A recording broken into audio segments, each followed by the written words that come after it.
pessoal, eu sou a Adriele e estou aqui com meu parceiro André e hoje vamos falar sobre um assunto muito importante na química, as soluções. Isso mesmo, Adriele.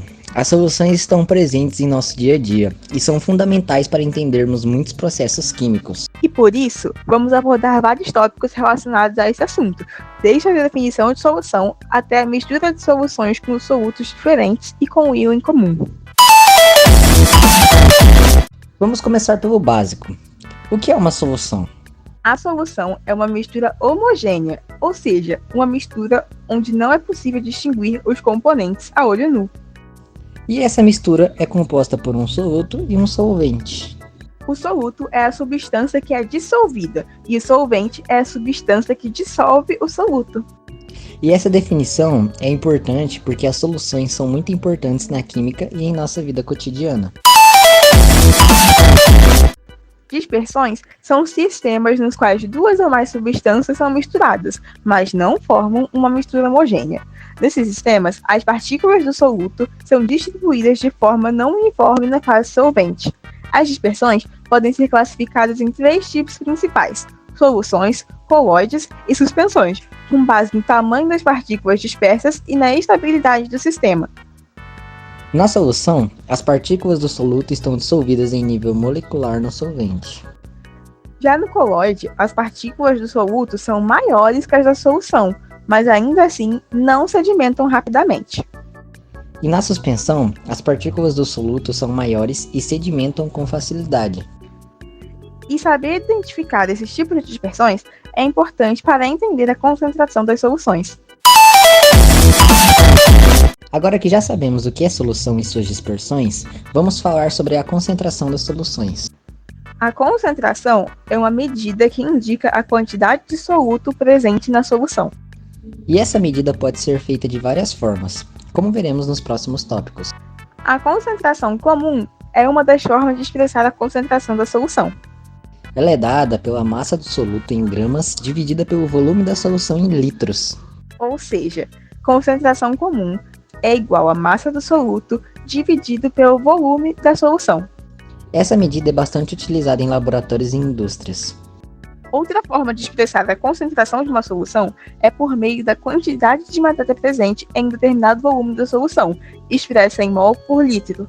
Essa medida é chamada de molaridade ou concentração molar. Para calcular a molaridade de uma solução, basta dividir o número de mols do soluto pelo volume da solução em litros. Por exemplo, se temos uma solução com 2 mols de um soluto em 1 litro de solução, a concentração molar será de 2 mol por litro. E se tivermos 0,5 mol de soluto em 250 ml de solução, precisamos primeiro converter o volume para litros, o que é 0,25 litros, então podemos calcular a concentração molar dividindo 0,5 mols pelo volume em litros, o que resulta em 2 mol litros. O título é outra forma de expressar a concentração de uma solução, mas ao contrário da molaridade, ele é dado em termos de massa ou volume do soluto em relação ao volume total da solução. O título em massa é dada por massa do soluto dividido pela massa total da solução, multiplicado por 100%. Já o título em volume é dado pelo volume do soluto dividido pelo volume total da solução, também multiplicado por 100%. Por exemplo, se temos 10 gramas de soluto em 100 ml de solução, o título em massa será de 10%, já que a massa do soluto representa 10% da massa total da solução. Já o título em volume será de 10%, pois o volume do soluto é igual a 10% do volume total da solução.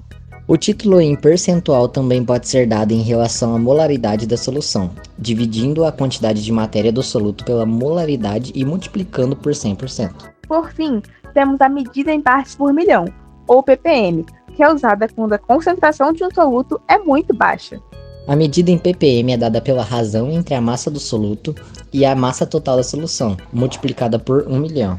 Por exemplo, se temos 0,1 grama de soluto em 1 litro de solução, a concentração em ppm será de 10 ppm, já que a massa do soluto representa 10 partes em 1 milhão da massa total da solução. Agora que já vimos como calcular a concentração de uma solução, vamos falar sobre diluição. Diluição é o processo de diminuir a concentração de uma solução adicionando mais solvente a ela. Para calcular a diluição de uma solução, é preciso saber a concentração inicial, o volume inicial e o volume final da solução. Vamos agora para um exemplo prático de diluição de soluções.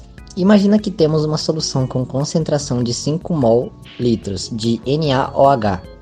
Quantos ml dessa solução precisamos para preparar 250 ml de uma solução de NaOH com concentração de 2 mol litros?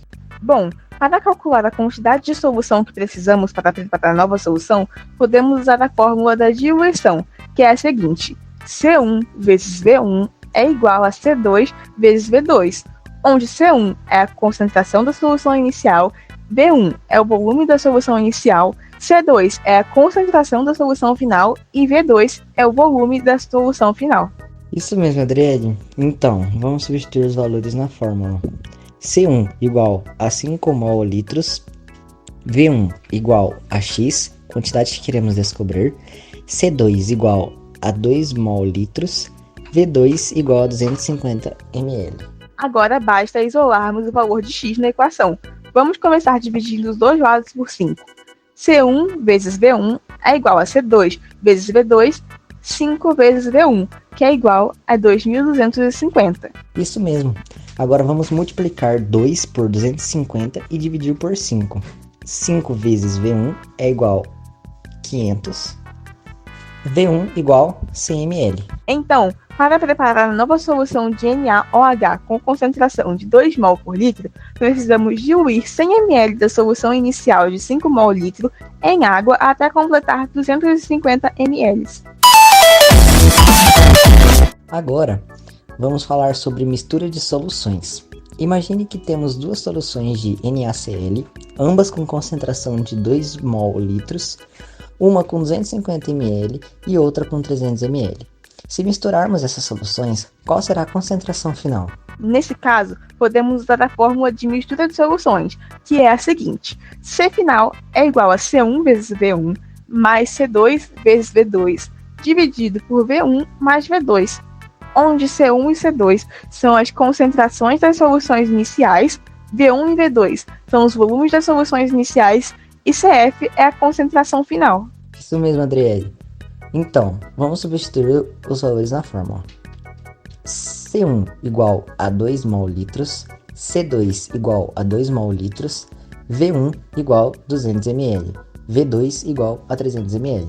Agora, basta substituirmos. C final vai ser igual a 2 mol litro vezes 200 ml mais 2 mol litro vezes 300 ml, dividido por 200 ml mais 300 ml.